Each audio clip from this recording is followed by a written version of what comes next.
रहमतुल्लाहि ताला व बरकातुहू। अल्हम्दुलिल्लाहि वलिय्यिही वस्सलातु अला नबिय्यिही अम्मा बाद फ़अऊज़ु बिल्लाहि मिनश शैतानिर रजीम बिस्मिल्लाहिर रहमानिर रहीम। क़ुल ला असअलुकुम अलैहि अजरन इल्लल मवद्दता फ़िल क़ुरबा सदक़ल्लाहुल अज़ीम। आइए हज़रात, कुछ अर्ज़ व मारूज़ करने से क़ब्ल बालिग़ाना अक़ीदत व मोहब्बत के साथ अपनी और सारी कायनात के मरकज़ अक़ीदत जनाब अहमद मुज्तबा मुहम्मदुर रसूलुल्लाह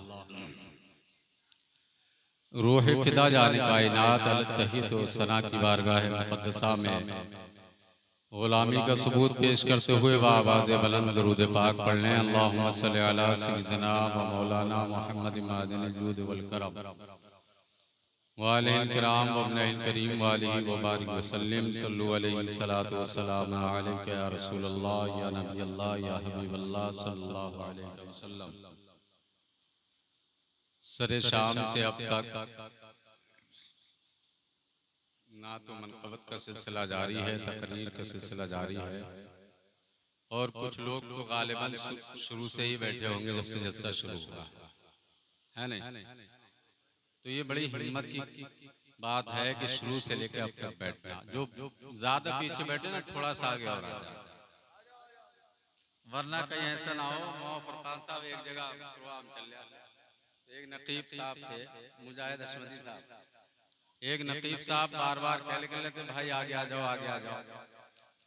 और गांव का एक सम्मानित व्यक्ति खड़ा हो गया बीच में से और खड़ा होकर कहा तुम या तख्त पर बैठ जाएगा तुम्हारे। तो ऐसी बात नहीं होगी, यहाँ सब समझदार हैं, थोड़ा आगे बैठ जाए और कुछ मोहब्बत की बातें हो जाएं। आपने जिक्र इमाम हुसैन की ये महफिल सजाई, अंजुमन मुहिब्बान अहले बैत ने बड़ी कोशिशें की, क्योंकि एक जलसा सजाने के लिए बड़ी मेहनतें करना पड़ती है नहीं। आप लोग सुनने आ जाए ना, ये बड़ी बात नहीं है, बल्कि उसका इंतजाम करना ये बड़ी बात है, ये बड़ी बात है। कैसे घर घर जाते हैं ना, कोई मोहब्बत की नजर से पेश आता है, कोई तिरछी नजर से। बड़ा मुश्किल काम है ये। करम फरमा इज्जत माब मद्दाह रसूल कारी ताहिर रज़ा फरीदी साहब और इनके दोस्तों ने, जनाब मोहतरम तौफीक भाई और मुजम्मिल भाई और तमाम अहले बस्ती ने साथ दिया और अपनी मोहब्बत का इजहार किया हुसैन की महफिल सजा करके। अब कुछ चंद मिनट के लिए हाजिर हूँ। लंबा चौड़ा खिताब मेरे भाई मौलाना फुरकान रज़ा मंजरी साहब क़िबला से सुन लिया माशाअल्लाह। और मैं तो कह रहा था ताहिर फरीदी साहब से कि हजरत सलाम पढ़वा लें, जब भी कोई हर्ज नहीं है। बोले फिर भी, लेकिन मैंने कहा चंद बातें, जब इन्होंने कहा तो चंद बातें सुन और गौर से सुने। बड़ा मैं कुछ बताने की कोशिश कर रहा हूँ। बात मोहब्बत की चल रही थी, हजरत ने भी कई जुमले मोहब्बत के कहे थे कि मोहब्बत के ताल्लुक से कि अहले बैत से मोहब्बत करने में क्या हमें मिलता। अब हम भी मोहब्बत का दावा कर रहे हैं और लोग भी मोहब्बत का दावा कर रहे हैं, यानी कि हर शख्स अपनी अपनी तरह से मोहब्बत का इजहार कर रहा है।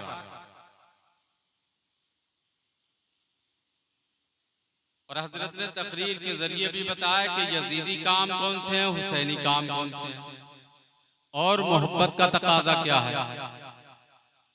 भाई इंसान को ये फितरी तकाजा है, जिससे मोहब्बत होती है उसकी हर अदा से प्यार करता है। बोले नामा अमाल में नेकियों का इजाफा करें। अगर सुभान अल्लाह कह दोगे तो तुम्हारे नामा अमाल में नेकियों का इजाफा होगा। बोल करके सुने, ये आखिरी पहर है रात का, है नहीं, तो इसलिए बोल करके सुने। थोड़ी देर बस सुनेंगे, ज्यादा लंबी नहीं, ऐसा नहीं है कि मैं करता चला जाऊं, बस थोड़ी देर सुकून से सुन ले। कुछ समझाने की कोशिश कर रहा हूं कि भाई जिससे मोहब्बत होती है तो ये फितरी तकाजा होता है, उसके चलने से, उसके बैठने से उसकी हर अदा प्यारी लगती है नहीं। कहते नहीं है कि अगर माशूक की गली का कुत्ता भी आ जाए, दीवाना उसका मुंह भी चाट लेता है, ये दुनिया भी मोहब्बत की बात है नहीं। अब मोहब्बत का काम यह है, तो मोहब्बत का काम कहाँ तक मोहब्बत जायज है, कहाँ पर नाजायज है। भाई हर चीज का एक पैमाना है। जो काम शरीयत के दायरे में रह करके किया जाए वो जायज होता है, जो शरीयत से बाहर निकल करके किया जाए वो नाजायज होता है। समझ रहे हैं? मैंने सबके नाम नहीं लिए, माजरत चाहूंगा, सब पहचानते हैं सब लोग कौन कौन बैठा है स्टेज पर। मौलाना मोहम्मद उमर साहब क़िबला जो जामा मस्जिद के हमारे आज जलसे की सदारत फरमा रहे हैं, आपके जामा मस्जिद के खतीब व इमाम तशरीफ फरमा है। तो अब आज का दौर क्या है, एक तरफा मोहब्बत हो रही है। बड़ा गौर करें, ये जुमला नोट करें मेरा, एक तरफा मोहब्बत का दावा। आपने वाक़े करबला को आज भी सुना और सुनते रहते हैं। आपने करबला में जब शोहदा के नाम, जब खानदान नबूवत के चश्मो चरागों के नाम आते हैं तो तुमने उनकी फहरिस्त सुनी होगी कि हजरत अली अकबर शहीद हुए, हजरत कासिम शहीद हुए, हजरत अब्बास शहीद हुए, हजरत औनो मोहम्मद शहीद हुए, हजरत मुस्लिम बिन अकील शहीद हुए, इसके अलावा और भी लोग शहीद हुए नहीं हुए? भाई 18 बनी हाशिम शहीद हुए। तो मैं बताने की कोशिश ये कर रहा हूं कि हजरत इमाम हुसैन के भी बेटे शहीद हुए और इमाम हसन के भी बेटे शहीद हुए।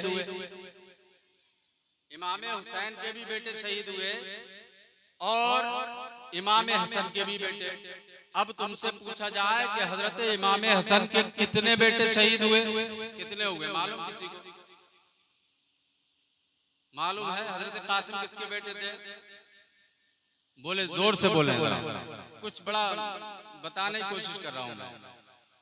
हजरत इमाम हसन के साहब, हजरत कासिम इमाम हसन के साहबजादे। अब वहीं करबला के मैदान में इमाम कासिम के अलावा भी एक भाई और थे जिनको हजरत हसन बिन हसन कहा जाता है, यानी जिनको हसन मुसन्ना कहा जाता है। गौर करें जरा। अब पूरी तारीख करबला आप देखें, सबकी शहादत ये गाजी हैं हजरत हसन रज़ियल्लाहु ताला अन्हु के, यानी कि हजरत कासिम के बड़े भाई, हजरत इमाम कासिम के बड़े भाई। अभी पूछा जाए आपसे कि करबला में तमाम लोग शहीद कर दिए गए, उसके बाद नस्ल किससे चली, तो लोग कहते हैं कि इमाम ज़ैनुल आबिदीन से। अब जब इमाम हसन, जब इमाम हुसैन की नस्ल जो चली इमाम ज़ैनुल आबिदीन से चली, तो अब सरकार गरीब नवाज का शिजरा उठा करके देखेंगे तो सरकार गरीब नवाज हसनी भी है और हुसैनी भी है। सरकार गरीब नवाज हसनी भी है और हुसैनी भी है। और भी आप बुजुर्गान दीन देख लें जिनका सिलसिला नसब इमाम हसन तक भी पहुंचता है और इमाम हुसैन तक भी पहुंचता है। अब जब करबला में सब शहीद हो गए, तन्हा इमाम ज़ैनुल आबिदीन बचे, तो अब मैं कहना ये चाहता हूं, मैसेज ये देना चाहता हूं बदअकीदों को कि एक को पकड़ना दूसरे को छोड़ना ये तुम्हारा काम है। हमारा काम खाली हुसैन हुसैन करना नहीं है। अगर हम हुसैन के दामन से वाबस्ता है तो हम इमाम हसन के भी दामन से वाबस्ता है। बोले, झूम कर बोले सुभान अल्लाह। और एक जालिमों ने शातिराना चाल और चली, एक चाल और चली, हजरत गौर करने का मकाम है। तुमने जो अहले तशीयों के राफजियों के बनाए हुए जो उन्होंने फहरिस्त बनाई है, हम उनकी असमत के कायल नहीं है। पहले जुमला नोट कर लें, पहले जुमला नोट कर ले कि हम उनकी असमतों के कायल नहीं है। हम इमाम हसन को भी अपना इमाम तस्लीम करते हैं और इमाम हुसैन को भी अपना इमाम तस्लीम करते हैं। और हमारा तो अकीदत यह है कि चेहमा के अली असगर को भी अपना इमाम तस्लीम करते हैं। और यही नहीं, जो सुबह कयामत तक नबी की नस्ल में आता रहेगा वो हम सुन्नियों के लिए इमाम ही बनकर आता है। हमारी अकीदत ये है। अब देखें कि जालिमों ने कैसा हरबा इस्तेमाल किया, तुम्हारे पड़ोस में रहते हैं। घबराओ मत, तुम मत घबराना, मैं सेथल का ही हूं इसलिए बोल रहा हूं। अगर कोई कहे भी तो कह देना सेथल का ही क्या कहेगा। हाँ, मैं तुम्हें बता रहा हूँ ये कैसी शातिराना चाल है। पॉइंट की बात बता रहा हूँ। ये शातिराना चाल है कि इन्होंने 12 की कैद लगाई, कहा 12 इमाम। हमने कहा जालिम तू कैद लगा 12 की, हमारे लिए 6 माह का अली असगर हो या अली अकबर हो, हमारे लिए सब इमाम है। अब इसमें शातिराना चाल कौन सी है वो जरा ज़हन नशीन कराना चाहता हूँ मो फुरकान साहब। शातिराना चाल इनकी ये है कि इन्होंने शातिराना चाल ये है कि इन्होंने जितने लोग भी अपनी फहरिस्त तैयार की उसमें सबको इमाम हुसैन की औलादों को रखा है। इमाम हसन के किसी शहजादे का नाम नहीं इस फहरिस्त में। इमाम हसन के किसी शहजादे का नाम नहीं है इस फहरिस्त में।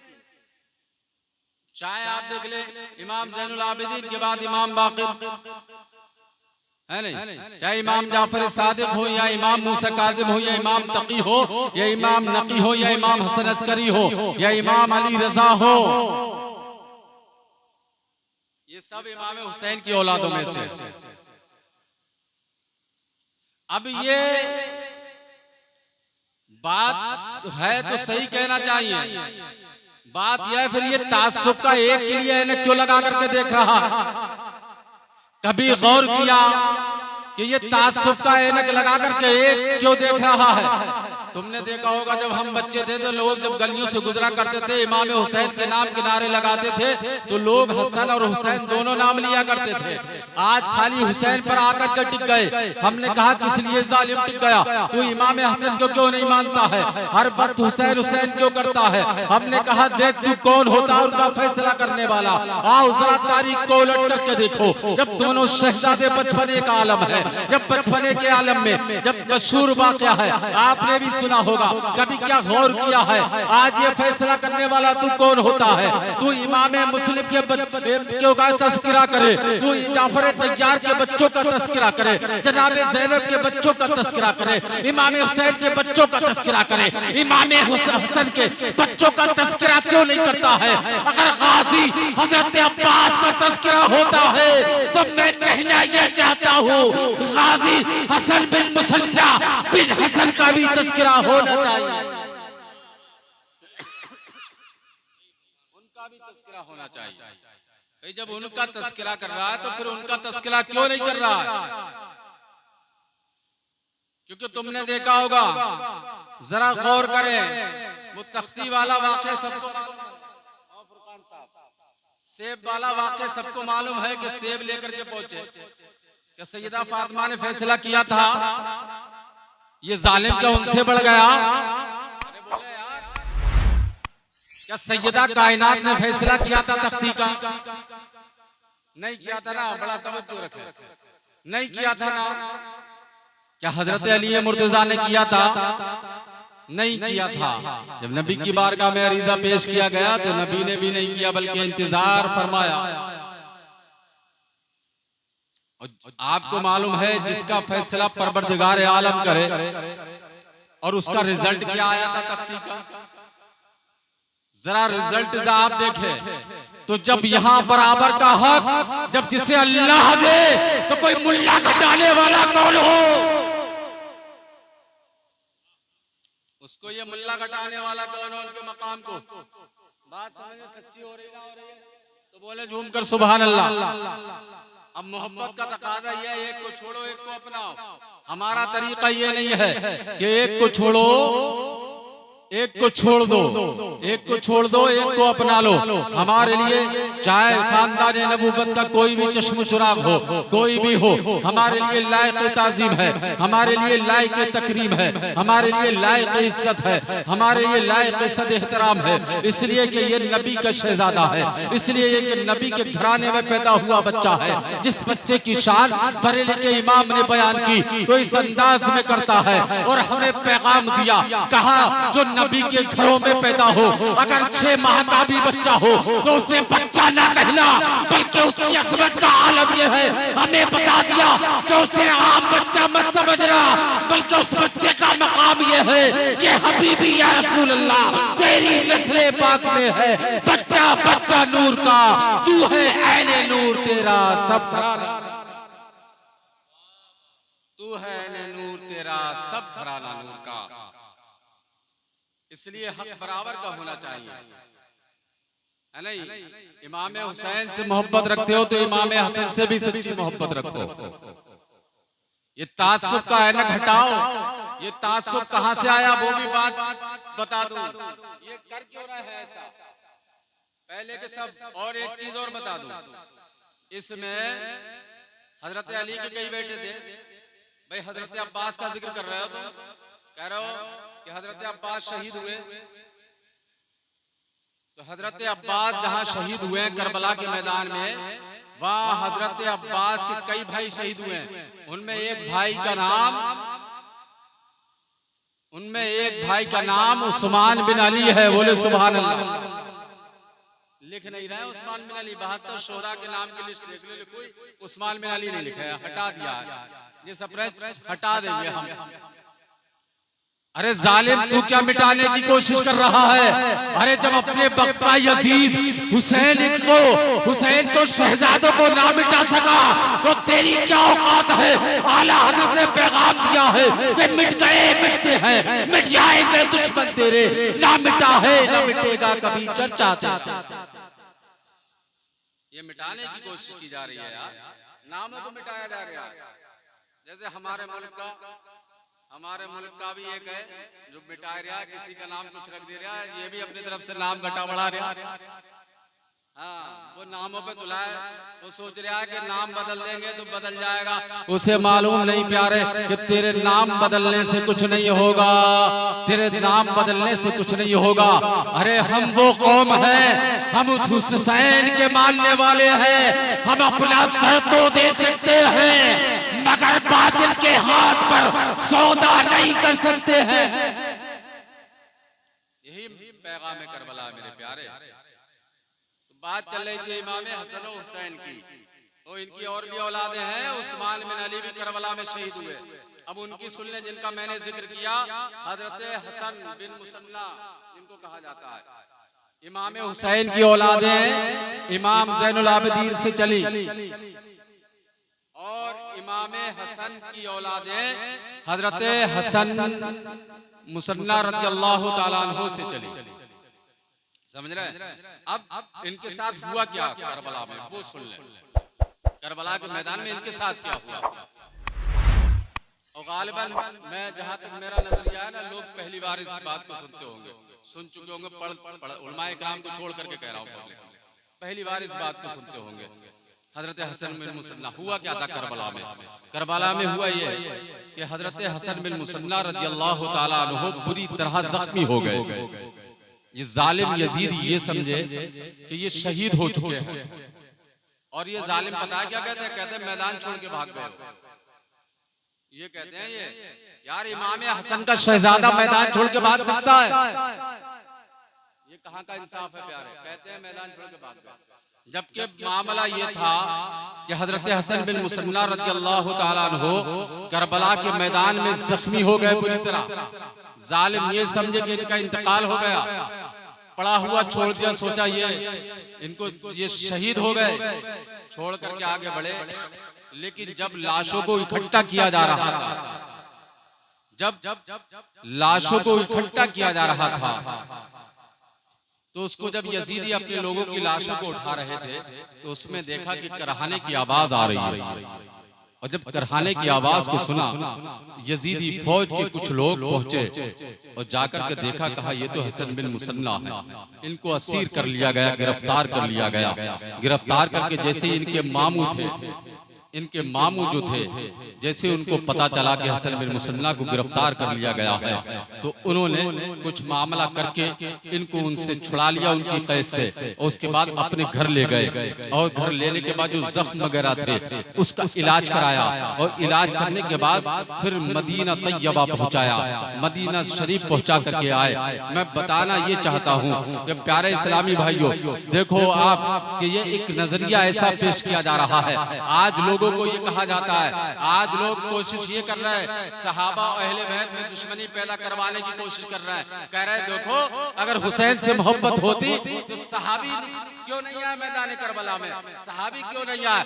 मैंने कहा अंधे तू देख ही नहीं रहा है, अरे 18 को निकाल दे, बाकी जितने शहीद हुए हैं या किसी सहाबी की औलाद है या फिर ताबईन में से है। और मालूम है जो 72 शोहदा इकराम जो शहीद हुए 72, उसमें जिनको हजरत हबीब इब्ने मज़ाहिर कहा जाता है, सहाबी रसूल हैं। और ये नौजवान नहीं थे, तकरीबन 80 साल की उम्र शरीफ थी। सबसे ज़ईफ सहाबी यानी शोहदाए करबला में शहीद होने वाले सबसे ज्यादा उम्र का अगर कोई शख्स था तो हजरत हबीब इब्ने मज़ाहिर रज़ियल्लाहु ताला अन्हु थे, जो सहाबी रसूल थे। और दूसरी बात यह है, लोग ये कह रहे हैं कि जो बताओ सहाबी क्यों ना थे, कहाँ थे वो, है नहीं, सहाबियों ने साथ क्यों नहीं दिया। तो मैं आपको एक बात बताऊं कि इमाम हुसैन रज़ियल्लाहु ताला अन्हु जब मदीना शरीफ से मक्का शरीफ पहुंचे, और मक्का जब पहुंचे, मक्का पहुंचने के बाद तमाम सहाबा ने कहा हुजूर आप कूफा ना जाएं। ये तो सारी रिवायतों में है नहीं, सारी कुतुबे तवारीख में मौजूद है ये सब। आप देखें कि बहुत लोगों ने कोशिश की, चलो तुम कह रहे अब्दुल्लाह इब्न उमर ने कोशिश की और सहाबी रसूल ने भी कोशिश की, लेकिन इनमें एक नाम ऐसा बता देता हूं, तुम ये बताओ, चलो इन्होंने कोशिश नहीं की तो ये बताओ साथ जाने की, तो ये बताओ मोहम्मद बिन हनफिया क्यों नहीं गए। गौर करने का मकाम है बड़ा भाई, हजरत मोहम्मद बिन हनफिया रज़ियल्लाहु ताला अन्हु क्यों नहीं गए, जबकि मशवरा देने गए, मशवरा देने गए और मशवरा दिया कि भाई हुसैन वहां जाना ठीक नहीं है, वो लोग वफादार नहीं है, वो लोग पहले ही गद्दारी कर चुके हैं। बाबा अली के साथ देखो कैसा सलूक किया था। तो आपने फरमाया ठीक है, लेकिन जब खुदूद का सिलसिला शुरू हुआ ना, तो इमाम हुसैन ने कहा नहीं अब जाना पड़ेगा। कहा जाना पड़ेगा तो ऐसा किया जाए, जब सहाबा ने रोका, रोकने के बाद जब सहाबा इकराम ने रोका कि हुजूर आप ना जाएं, मक्का शरीफ के लोगों ने रोका, नहीं रोका भाई, शहीद मक्का वालों ने किया या मदीना या कूफा वालों ने, भाई कूफा के लोगों ने किया नहीं, तो हुसैन को बुलाया किसने, कूफियों ने बुलाया। अभी अल्लामा फुरकान मंजरी साहब की तकरीर में सुना कि मेरे आका ने फरमाया मेरे नवासे हुसैन की शहादत के बदले 70 के दुगने 1,40,000 लोगों पर हलाको बर्बाद होंगे, उतना बदला लिया जाएगा। तो ये बताओ 1,40,000 कम लोग हुए क्या, कम हुए क्या। तो ये बताओ वो थे कहाँ के, कोई बताए मदीना के थे, मक्का शरीफ के थे, कहाँ के थे, ये सब कूफी की कूफी थे। ये वही थे जिन्होंने बुलाया था और बुला करके ऐलान किया था हुजूर आ जाइए, आपके हाथ पर बैठ कर लेंगे। आपने वाक़या करबला को कई बार सुना होगा, आपको पता होगा। जब ये लोग पहुंचे और पहुंचने के बाद हजरत इमाम हुसैन ने इमाम मुस्लिम को भेजा, और भेजने के बाद इमाम मुस्लिम पहुंचे। अलग अलग तारीख में मिलता है, कहीं 12,000 लोगों ने हुसैन के नाम पर बैत की थी, कहीं 18,000 लोगों ने बैत की थी, कहीं 40,000 लोगों ने बैत की थी। वही कूफा की सरजमीन है जहां 40,000 लोग बैत करे। लेकिन जब हुकूमत का दबाव पड़े तो इमाम मुस्लिम के साथ सारे दरवाजे बंद हो जाए। इमाम मुस्लिम के लिए सारे दरवाजे बंद हो गए, कोई दरवाजा खुला नहीं है, कोई चाय पढ़ा नहीं है। तो बताओ ये धोखा किसने दिया? ये कूफियों ने दिया क्या नहीं दिया? अब जरा देखें आप, ये तो वाकई करबला आपने सुना, बस मेन चीजें बताने की कोशिश कर रहा हूं। जो लोग एतराज कर रहे हैं मैं जरा बता दूं कि हजरत इमाम मुस्लिम रज़ियल्लाहु ताला अन्हु, और पता चल जाएगा इमाम मुस्लिम का साथ दिया उसके बाद धोखा किया। और ऐसा ही नहीं किया, नमाजों में भी धोखा किया। तुम लोग भी नमाजों में धोखा कर रहे हो, तुम लोग भी कर रहे हो नमाजों में धोखा। अब कहोगे कैसे कर रहे हैं? तो कुछ लोग धोखा कर रहे हैं, हर जगह कोई जगह छोड़ नहीं रहा आज का इंसान जहाँ धोखाधड़ी से काम नहीं करे, है नहीं? हर जगह किसी की जमीन हड़प ली, किसी का माल हड़प लिया, किसी की बेईमानी कर ली, और सूद तो आम हो गया है। देखो सूदखोर बना जा रहा है ज्यादा पैसे के चक्कर में, कि करोड़पति बन जाऊं चाहे हराम का खाऊं कुछ भी करूं। सूद का इतना आम मामला है मुसलमानों के अंदर जिसकी नजीर नहीं है। बात कड़वी लगे तो लगे, लेकिन सच्चाई यही है कि हम सूदखोर, हम जुआरी, हम शराबी, हम बदकिरदार, हम सब कुछ हम। भाई मुसलमानों से ज्यादा किसी के नौजवान लड़के शराबे नहीं पी रहे, नशा नहीं कर रहे जितना मुसलमानों के लड़के नशा कर रहे हैं। इनसे ज्यादा कोई नहीं कर रहा। तो आप जरा गौर करें, हम धोखा कैसे दे रहे हैं रब को? रब को धोखा कैसे दे रहा है? मालूम दुनिया को धोखा दे रहा है, लेकिन रब की बारगाह में जा रहा है नमाज पढ़ने, जब भी धोखा दे रहा है। पता है कैसे दे रहा है? दुनियादारों को तो बेवकूफ समझ रहा है और सोच रहा है इधर का उधर कर देता है, लेकिन रब की बारगाह में जा रहा है तो खाली हाथ बांध कर खड़ा हो गया, खाली होठ हिला रहा है, और पड़ोसी को देख रहा है कि कैसे सजदा कर रहा है, कब रुकू करा। कुछ को तो मालूम नहीं रुकू कब करना चाहिए, सजदा एक है या दो है, तीन है। कुछ तो कभी कभी ऐसा होता है अकेले पड़े तो करे जा रहा है सजदा, रखता पे रखते पड़ा जा रहा है, पता ही नहीं क्या रखत है, मालूम नहीं क्या रखत है। और मैं बताऊं मेरे भाई, जब बताओ तुम हुसैनी हो, यकीनन हुसैनी हो, लेकिन ये बताओ हुसैनी क्या जो हुसैन का सच्चा चाहने वाला है क्या उसे नमाज याद नहीं होगी? होना चाहिए, नहीं होना चाहिए। भाई हुसैनी तो जब भी मुकम्मल होगा जब नमाज, मुहिब्बाने अहले बैत तो जब भी होगा जब नमाजी होगा। जब उसे नमाज, यहाँ नमाजी होना बड़ी बात है, याद ही नहीं है, खामोश हाथ बांध के खड़ा हो गया, सोच रहा मेरी हो गई, कुछ पढ़ ही नहीं रहा। मेरे भाई तुम बहरे गूंगे थोड़ी हो, करोड़ों रुपए कमाने की दिमाग आ जाए, नए नए आइडिया आ रहा है, नई नई चीजें जहनों में आ रही है घुस घुस करके। तो घर बनता हो तो देखो काका इधर ये लगेगा, उधर ये लगेगा, उधर ये लगेगा, लेकिन नमाज, रोजे का तरीका, वुजू का तरीका, गुस्ल का तरीका ये कुछ नहीं मालूम। ये यार कैसे हुसैनी हो तो? अब वही तो बात है, हम यही तो कह रहे हैं कि यार काम तुम हुसैनियों वाले करो ना, काम यजीदियों वाले। अब मौलवी कहा है जी यार ये कौन सी जबान बोल रहे हैं जो लोग यार, बस इनसे कह दो तुम नाचते रहो, कूदते रहो, लड़कियों को मेलों में भेजते रहो, जो हुसैनियत समझ लिए। ये हुसैनियत नहीं है प्यारे, याद रखना हुसैनियत ये नहीं। हुसैनियत क्या है? अपनी तकरीर का आखिरी पॉइंट आपकी नजर कर रहा हूँ, सुने, मैं कुछ कहना चाह रहा हूँ। है क्या हुसैनियत? क्या है हुसैनियत? क्या मैंने अभी अर्ज किया कि 40,000, 12,000, 18,000 लोगों ने बैत की इमाम हुसैन के नाम कि अब इमाम मुस्लिम जब नमाज के लिए खड़े हुए, मशहूर रवायत है, तो सबके सब भाग गए, इमाम अकेले मुसल्ले पर है। ये भागे कैसे वो सुन लें, भागे कैसे? ये भागे कैसे? एक एक करके भागे थे या एकदम भाग गए थे? भागे कैसे? और पहचान भी हो जाएगी, पहचान भी हो जाएगी कि कौन कैसे नमाज पढ़ता है, कौन कैसे पढ़ता है।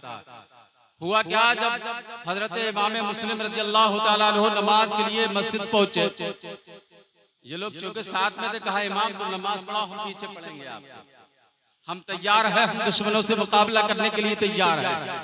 क्या घबराना नहीं, हम हैं तुम्हारे पीछे, घबराना नहीं। कुछ लोग भी इस कैटेगरी के पाए जाते हैं, पहले आगे बढ़ा देते हैं फिर जड़ काट देते हैं उसकी। और मुसलमानों में ये सबसे ज्यादा हो रहा है, जो पहले ऊपर चढ़ा देंगे फिर जड़ काट देंगे, ये सबसे ज्यादा हो रहा है। ये हुसैनी तरीका नहीं है, ये यजीदी तरीका है। अगर किसी को तरक्की करता हुआ देखो ना तो मौला से दुआ करो कि मौला तू इसको और नवाज दे, तू इसको और नवाज दे, इसके सदक़े में मौला मुझे भी नवाज दे। ये दुआ करो ना। भाई कोई अगर बढ़ जाए तो तुम्हारा भाई बढ़ जाए, जलन हसद मत रखो। ये हुसैनी तरीका नहीं है।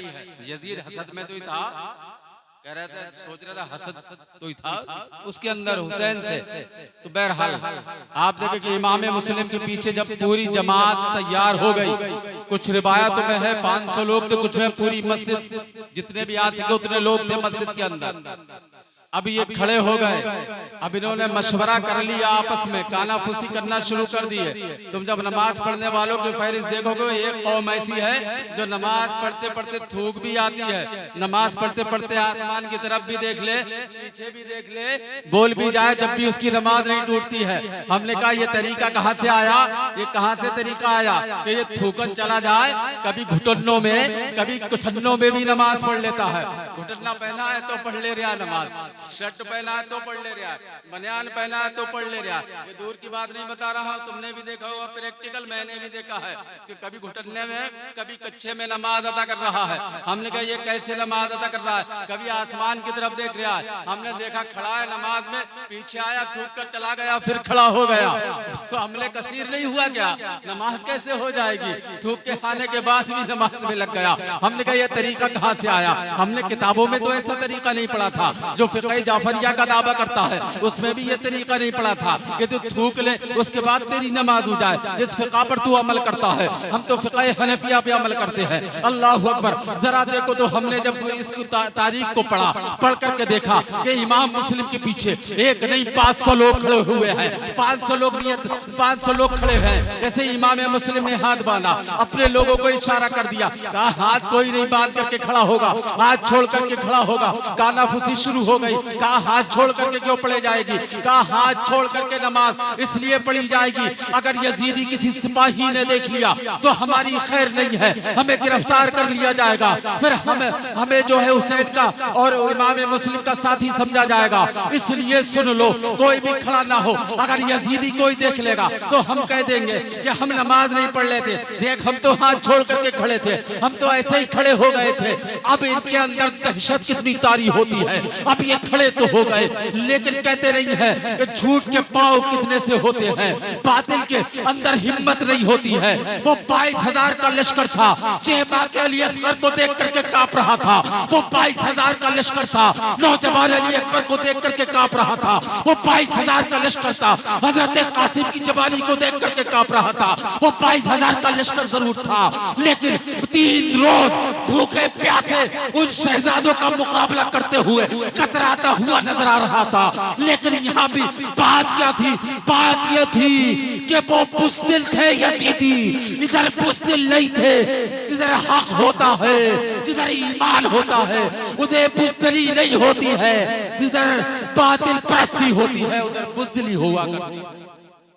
ये बुज़दिल कांप रहे थे खड़े खड़े कि कोई यजीदी देख ना ले, बार बार झांक रहे थे, कोई यजीदी देख ना ले, बार बार नजर को फेर रहे हैं, कोई यजीदी हमें देख ना ले। अब फेरते फेरते क्या हुआ, कानाफूसी शुरू हो गई। हाँ ऐसा लगता है कोई आने वाला है, चलो निकल चलते हैं। एक गया, दूसरा गया, तीसरा गया, चौथा गया, 500 के 500 गायब हो गए। हुए कि नहीं हुए, मैं तुमसे पूछना चाहता हूँ, वो 500 के 500 गायब हुए कि नहीं हुए। हम जैसे होते ना तो हम जैसा इमाम होता तो भाग जाता। लॉकडाउन में देखा नहीं कि जहाँ पता चला कि कभी नमाज नहीं पढ़ लिया था तो लॉकडाउन में मस्जिदों में जा रहा था, इमाम साहब को जाकर के सता रहा था, कह रहा मैं भी पढ़ूंगा, मौलवी साहब जब उससे पढ़वा रहे हैं तो मैं क्यों नहीं पढ़ूंगा। लेकिन जब पुलिस आ जाती थी तो पता चलता था दीवारें कूद कूद के भाग गए, इमाम साहब बेचारे अलग अकेले ही पड़े हैं, है नहीं। जो भी बीते वो इमाम पे बीते। लेकिन कुर्बान जाए, ये कैसा इमाम है, ये इमामों को जज्बा कहाँ से मिला है, ये इमामों को जो जज्बा मिला है उन्हीं इमाम इमामों से जज्बा मिला है,